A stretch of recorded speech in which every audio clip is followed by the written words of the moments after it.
Fondation Maloua FM applique la vision de partage et d'assistance en faveur des différentes couches de la population.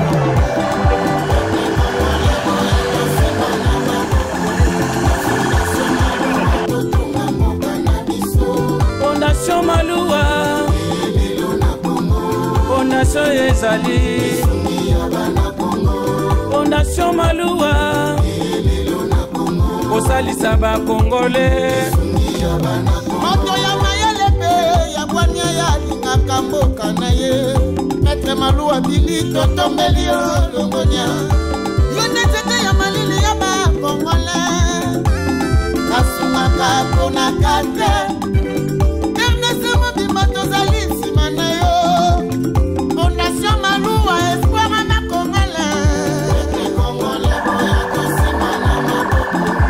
Fondation Maloua Maître Maloua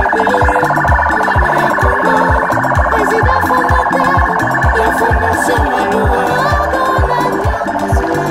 Tous pour le Congo, mwana mboka azwilikanisa malamu kosalisa ekosunga bana Kongo moninga malamu ayebanaka na ntango pasi ya lelo tomoninga miso Fondation Maloua mosungi ya bana Kongo. Maître Maloua azalika bozanga pesi na RDC azosala misala ezomonana tosangisa maboko Fondation kendeli moso. Le leader incontournable de Luisa, Maître Cléophas Maloua Dili. mkubwa wa Mugini, baba mwenye anajua kabula, tena anajua kuikala na batu.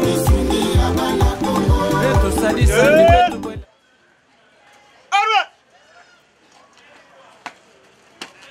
Messieurs les bourgmestres de la commune d'Engaba, Excellence, l'équipe d'honneur sous commissariat Mateba est rangée pour vous accueillir et vous rendre les honneurs à l'occasion de votre inspection de travail dans le quartier Mateba. Devant vous, le commissaire Yael Bendera Emery.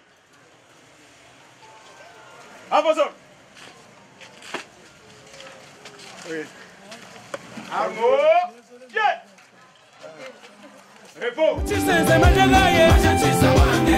Ukadenga chisanga sanga mukulu mukwate moponyi mukwate. Chongwa mwa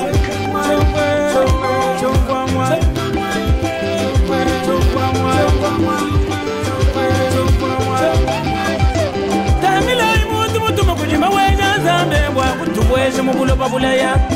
Bana bamulwa twatanga naye kuchanze kwika yimubwogu mwa Moise wa Mukongo Maître Maloua chilobo chakwete Maître Maloua chilobo Empire Luba Prince Kabaya Bantumba Chomba Chapululu Wadi Kasai Bakadi Bamba Bakushada Bubundu Nokuhu Mujimu FM TV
pouvez passer. Allons-y. Vraiment. C'est où c'est l'école? C'est ici. L'école, c'est ici. Qu'est-ce qui ne va pas à l'école? Tout va très bien. Non, tout va bien. Inondation.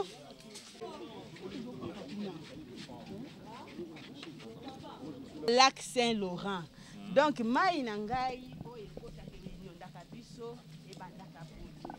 Papa bourgmestre, na papa représentant l'État, na sepeli koyamba bino na collège Saint-Laurent.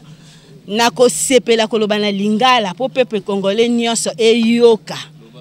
Collège Saint-Laurent, c'est une grande école et format batebele. Ngayo na oloba lelo na ko diriger Saint-Laurent, naza fruit à Saint-Laurent. Mais na zongi lisusu apona diriger. Na simana biso kuna mapango eza kuna nyonso tu canal do na bango elekaka boye.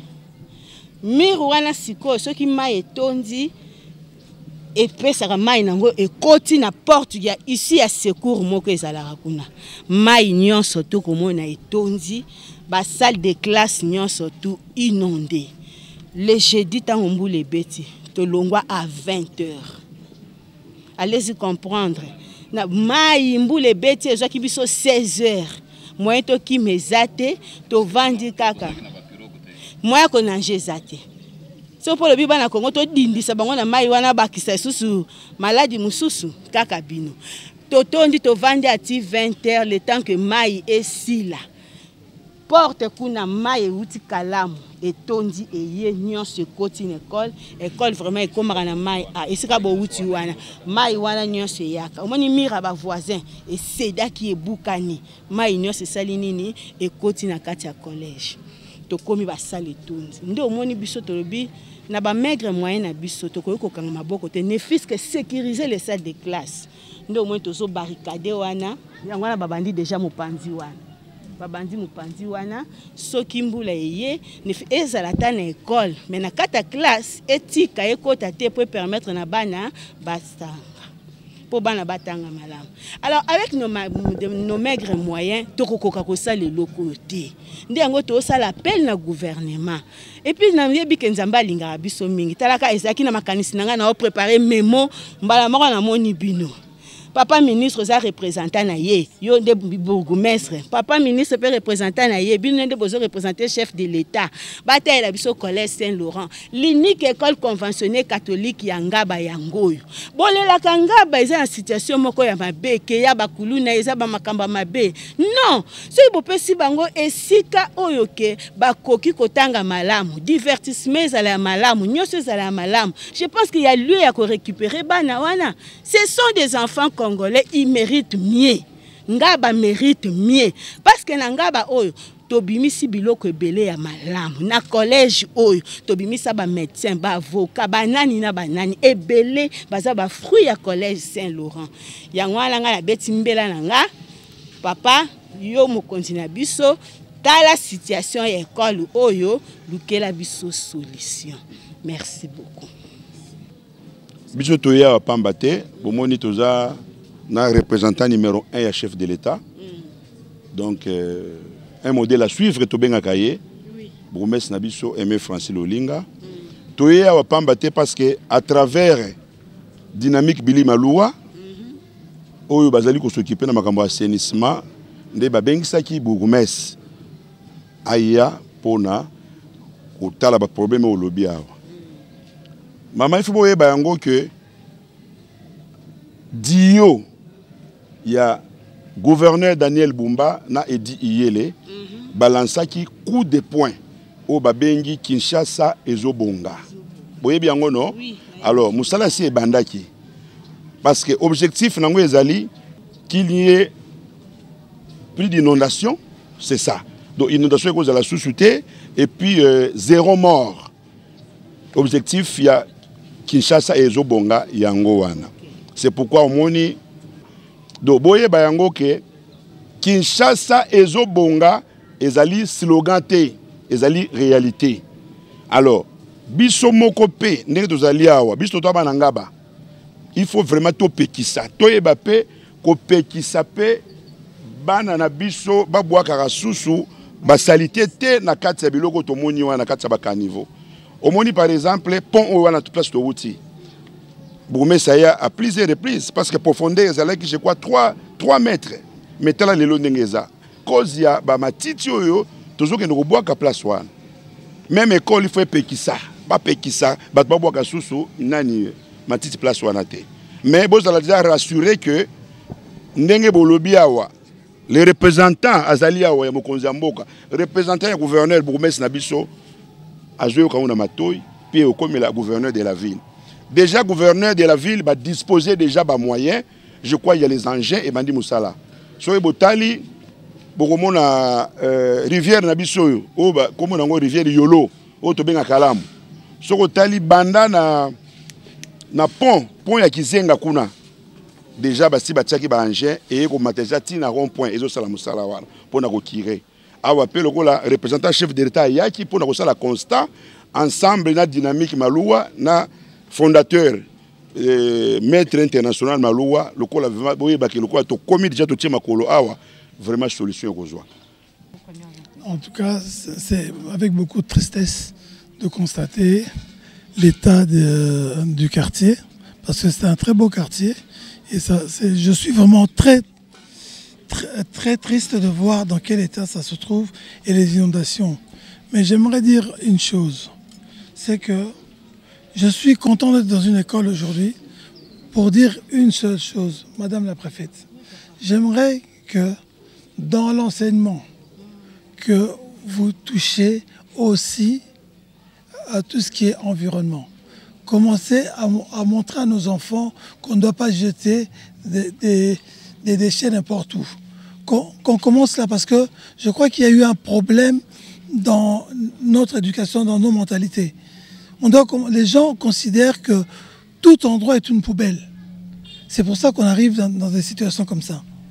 Si on arrive à comprendre qu'on ne peut pas jeter n'importe où, que les enfants, dès leur plus jeune âge, ils comprennent ça, on va avoir des adultes qui vont respecter l'environnement. Et on va éviter beaucoup de ces catastrophes. C'est dans l'éducation. C'est la première des choses. Nous, on doit faire notre travail. Nous, on doit essayer de curer. Mais ça ne sert à rien de curer aujourd'hui et revenir dans 2 mois. Il faut que les gens arrêtent de prendre leurs poubelles de la maison, venir jeter dans la rivière. C'est ça qui cause tout ça. On va prendre des mesures. On a besoin de votre aide en tant que professionnels de l'éducation, de nous aider à ce que nos enfants soient mieux formés, point de vue environnement. Protégeons notre planète et notre environnement. C'est très important. Commençons par là et on va voir que si nos enfants qui sortent d'ici, ils vont aller à la maison, ils vont éduquer leurs parents. En disant, t'es bobo karaté, kuna na école va pekisa biso. Oh, nyoso, maîtresse na maître va na classe, pas na façon on a bandaku. Échanger makambo ebele et éduquer na parents. Je ne cesserai jamais de remercier la Fondation Billy Maloua pour tout ce qu'elle apporte dans ma commune. Et pour moi personnellement, je remercie aussi le président Billy Maloua, qui est un homme très généreux, donc qui a comme devise « Nul ne peut être heureux seul ». Donc ça, c'est vraiment quelque chose qui me va droit au cœur. Et aujourd'hui, c'est encore la preuve de cet amour. C'est un mécène. Et la Fondation, je la remercie, car seul, je n'y arriverai pas. Je n'ai pas assez de personnel, je n'ai pas assez de moyens, mais avoir de l'aide comme ça, ça nous permet de faire un peu plus. Et en tout cas, mes remerciements vont vraiment à la Fondation. Madame qui la présente et le président lui-même sont là pour montrer leur amour pour la commune de Ngraba. Ce n'est pas une génération spontanée. Les déchets d'Ngraba ne se produisent pas eux-mêmes. C'est des gens qui jettent. Ces gens-là, c'est le même qui viennent réclamer après et pas la de salité. Mais c'est eux qui ont jeté. Regardez quand il pleut ici. Ils ouvrent leurs fosses septiques pour envoyer tous leurs déchets fécaux dans la rivière. Mais les maladies, qui les attrape? Ce sont eux et leurs enfants. Les mêmes. Donc s'ils ne comprennent pas qu'ils doivent protéger leur environnement pour protéger leur famille, allez voir, aujourd'hui on est samedi, allez voir la morgue de l'hôpital mère-enfant à Bobila. Vous allez voir le nombre de personnes qui sont décédées de typhoïde. Vous allez être estomaqués. Je le dis et je le répète. Soignons, respectons l'environnement et respectons la vie. Bakuluna, il y a salité, leki, il y a machette, na kuboma. Bosungaka pe biso ermo koko. Yo oza éducatrice de masse. Bosungaka pe bato ata environnement nyonso ndenge bourgmestre alobi. Ekoma kaka mukeo Papa Félix ya kotalela biso likambo. Mama Denise ya kotalela biso likambo. Makambo na tokenda nango ti wapi. Ba okokate mutu moko, voilà. On est venu, on a vu. On a fait ce constat. On va essayer de faire ce que on peut faire. Merci. Mais ekozalaka mikolo nyonso kaka te. Nous allons essayer de faire ce que nous allons faire. Les équipes techniques vont descendre, étudier faisabilité Yanini et Sengeli Kosala, en complicité avec le bourgmestre et nos jeunes de la dynamique, avec les notables d'Engaba, vous y compris. Tokotarani Tokosala, naba calcul, naba explication sur où tu copies ça, Ndengemai et de Bordaka et nous n'allons pas seulement attendre l'État. Parce que tu vois que l'État m'a camopé les Kimingi. Tala Kishasa. Presque tout Kishasa est en reconstruire aujourd'hui. Le temps que le président a la commune à Kishasa, commune à Barumbu, commune à Maluku, commune. Nous-mêmes aussi, tous les capés makambo na maboko biso moko. Mais kaka pona koya kubongi sakate. Le bourgmestre a tout dit. Mieux vaut prévenir que guérir. Prenez aussi toutes les dispositions. Le bourgmestre va lancer des campagnes de sensibilisation. Pas seulement les campagnes de sensibilisation, il va mettre aussi des services de surveillance. Bakangi mutu akola pa masumu ya kalamu ye moko. Les campagnes de sensibilisation, c'est pour continuer à répéter, à réveiller les gens la conscience. Bosoto to mwa ka niveau.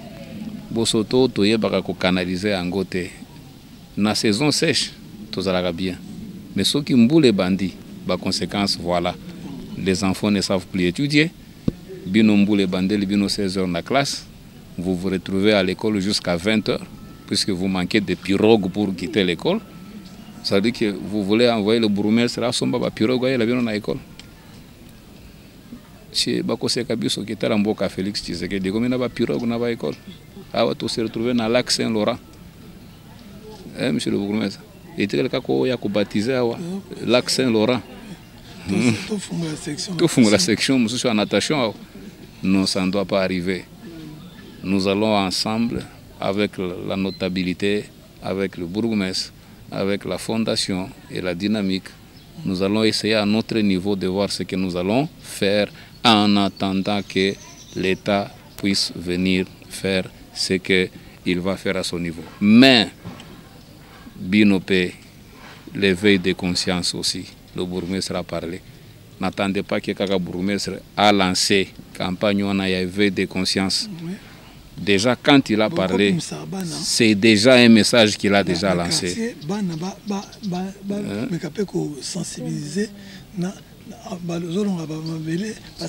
Voilà. C'est que toute la population d'Engaba qui nous suivent déjà, c'est un message que nous lançons à tout le monde. Bosoto, si tu es bagata ko kengelango, ninyeza pas si tu es kaka pousse le kaka matiti. Batongo wana sikoto négliger ka. Ba pousse wana pese. Bango bakine ba tondisi ya boki na mai. Toko luka moyen kaka to sensibiliser bango nyonso, to guider, c'est que Moussa les ana no mwakasi kaka. Toko tikila nyonso Papa Félix te. Papa Félix a sa part. Ndeko Bumba, il a sa part. Ba notable, ils ont leur part. Ba député pe, bazala pe sérieux. Bo votaka bango pona nini. Mais botika ko votaka batoana. Boye ba teke zaka misala bo pesa wango après boko mi kolela papa Félix ya kota la biso likambo me baza wapi na minute oyo. Bo pesa ka bango ba voix na bino wana. Awa soki ezalaka parmi ba école choisie pour venir voter. Ba voix bo pesa ka bango c'est pourquoi c'est pour qu'ils puissent aider cette population qui les a donné du travail. Et comme kaka ba zui musala ba tie ba fumer na mituka. Ba lingi sous population mona bango ta pesa bango tambotete. Et pesa ka population kaka les santé. Mais nous n'allons pas occuper biloko wana. On va essayer ensemble avec la notabilité d'Engaba et notre bourgmestre de trouver une solution en attendant que le gouvernement puisse prendre le reste. Nous avons vu quelques études vont être faites pour voir qu'est-ce que ça va demander, qu'est-ce qu'il faudra. On va essayer de trouver une solution, mais accompagner le bourgmestre dans le cadre de la salubrité. Mettez tous les enfants Nandjela, Kombo, Bauchi Kolobananga, c'est le quartier qui est sorti, le quartier le plus propre. Oui. Mais le quartier le plus propre est le quartier qui porte encore le lac de Ngaba Saint-Laurent. Et ça là. Vous allez envoyer ça, maman. Poto zelaka kaka ba inondation et salemi ndeto banda ko sala ba constat et c'est pelé ça capé bisoté. Ezakapé le kumuto yaka kulukate. Ezakande moi passi. Il est là, il devrait être chez lui avec ses enfants. Nous sommes là, nous devrons être en train de nous occuper d'autre chose. Mais Torobi bandeko passi kuna ça ne va pas. Token de total, qu'est-ce qu'on peut faire? Bambongo pe totiaka toloko tarango pe na libulu morote quelque part. Et ko yaka pe na nzete te lokola matiti. C'est peut-être par la passion d'aider seulement. Nous sommes là pour aider et se soutenir. Mais tu continues comme ça, c'est à toute la population d'Engaba qu'on s'adresse, au travers leur préfet de Saint-Laurent. La Fondation Maloua FM applique la vision de partage et d'assistance en faveur de différentes couches de la population.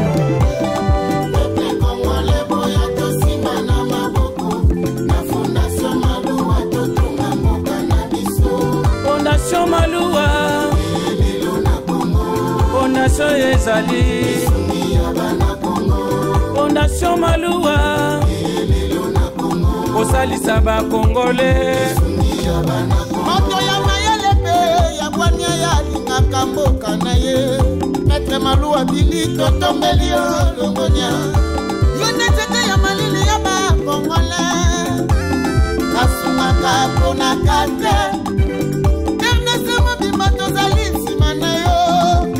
Fondation Maloua, espoir na Congolais.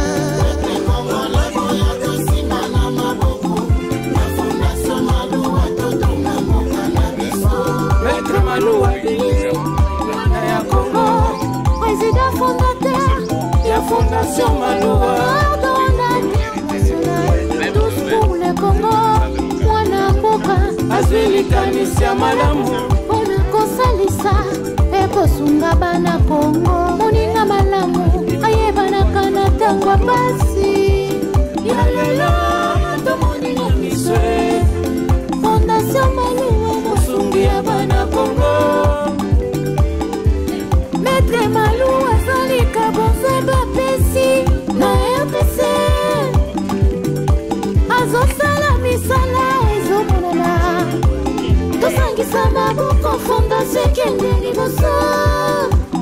Le leader incontournable de Luisa, Maître Cléophas Maloua Bili. Fondation Maloua, Mkubo wa Mugindi,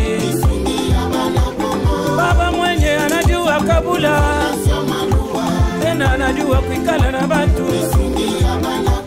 Beto sadisa ndi betu bwela ndi maboko, beto zitu sokinto jina beto. Ambassadeur de la paix du Kasaï central.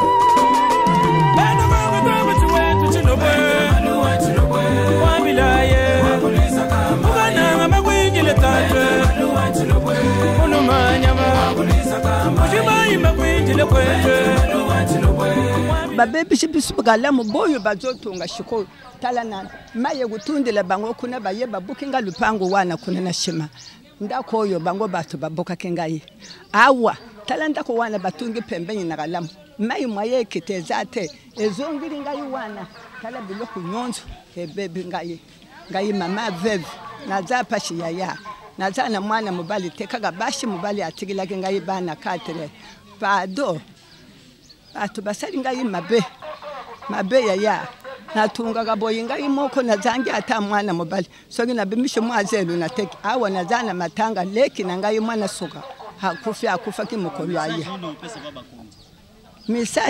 misashe oyo ngana kopesa na bakunji basali sangaye nazama maveve mobali akufa ke banda 82 tishu koyo nazalaka kaka boye yaya na kote na lupango oyo na sebitande na monye makambo oyo boite bato basombi ba lupango shikwa mitima mabe tala ndenge bakidishi banda kuna kata kalamu etikali muke sogi maye etundi ekote libiso na lupango ebumanga yitala miri anda kundenge kufa nazanga mwana mobali akutungila ngai palado mbule utachobeta jo izaka na 16h banda 16h mbula wana so machi bonyo sa veni tondaka mai toza ko sauver bana mike totombola bantu tshaba ona mapeka babima ba o bazalaka te donc ba mère ba biloko epolaka bango biso to na choix te to sauver bana to sauver biloko to na posa batu to na posa to sauver bana po bana ndi baza venir na biso alobi siko esenga ne babongisela biso to kosala awa so balobi ke to sala to kosala to yi to sali musala pa esili mai banu le calez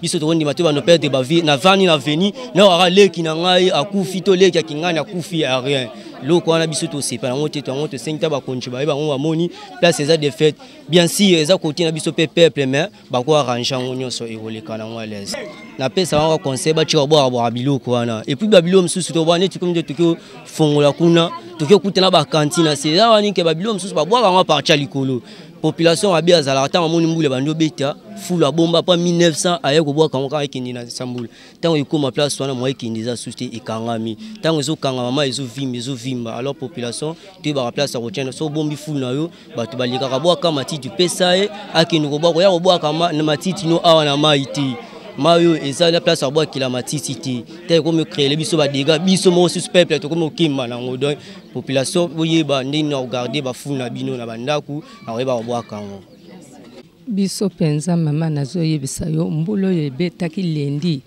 to dindaki lelo soki toke na lupango na biso to kangi bazelo soki otali moyen te mama biso biloko nyonse bebi aveni kingulu kaka tozawa na babambu wana soki oke papa mama ukomona nde ya solo mama nazana pasi ninge nazabo na bana minyoka mbilamba nyonse biloko nyonso soki otali to bimisi bazelo moye te mama batu ya likolo kuna bazoya net na butu ba 4h bazo bwaka ba 4h wana biso tozana pongi to kulamuka ba 5h na kota ka église na koya kuta deja basali nini babwaki siko to kosala ndingi nga mama lobana nga yango na sepeli mingi penza na ndenge bakonzi bakoti awa na quartier na biso Mateba surtout na balabala oyo nga na vandi balabala Nzazi na kota awa depuis 1967 ba lupango ezate kala moma yezo beta mbula me ezo kota ta na kati ya parcelle te ezo kangama te me ba mbula oyo yuko mona te mbula soki beti mbaye ifwe tonda lupango mobimba ngayo oyo nakoloba mbula oyo ya mibale wana na kati ya chambre na ngati mai ti awa na loketo nazana mwana moko abelaka na telemisaka na tumbulaka moye ya kusala ezate bongo mai wana oyo bandi kutondisa biso oyo banda ba chinois ba yikubwaki la biso terrasse oyo basala bazwa mai ya Regine mai ya Salongo mai ya Makala ndambu kuna nyonso babwaka wana mungulu jaka bongo wana mungulu jaka bango babwaka talaka mai yango nana muke ba mai wana ezowuta na bambuka wana minene ndenge nini awa na biso mai ezaki kokota te na balabala oyo tikanga na vandi atamwa muke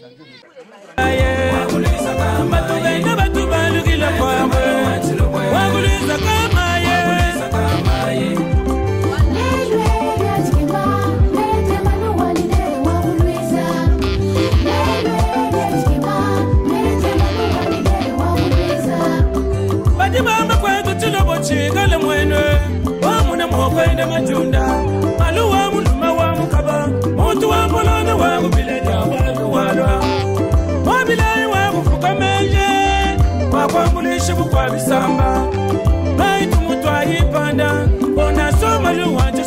kwendela bwe maluwa kaimwima na wambulisha bantu wambulisha batoka ni bafika wambulisha bapela ni babanji wambulisha bana bashia ni bakamba waguliza kamaye mwana wakila fasi mwana mwamala ni ngandu maluwa wa mamu gatuye matumba kwindile kwetwe agama kwetu bena motu batu badisanga bima na kuchengungu bagwa ile jitunge wajuwe akabe ya bantumba prense ngaji kutende mwandetu konda soma luwa mwene meje uluma wampolondo wakuliza kamai wakututumushinga kubukwani samba mwene chanja chanji paka cheye chikwate mukumbi kachitu chapanga ngole juka banshi mulumaji kanda ulonge tulasi mufunja mikani maluwa wakatumatunga bwendeni uluba kwele mayumi bakwele nshingwe chiwampa chinyi mulumanyambe mwana wakuliza ngita bakwe ujimulale nungu bakwela ngo chuka banshi mulumaji tatwe ila mwai maluwa teleje ngumayai chilogwe ila mwai chiwampa chinyi mulumanyama tatwe ila mwai Zambia kulame mulumanyama akwelele bijimu ningondo tatu Zambia kufuma tuku ningondwe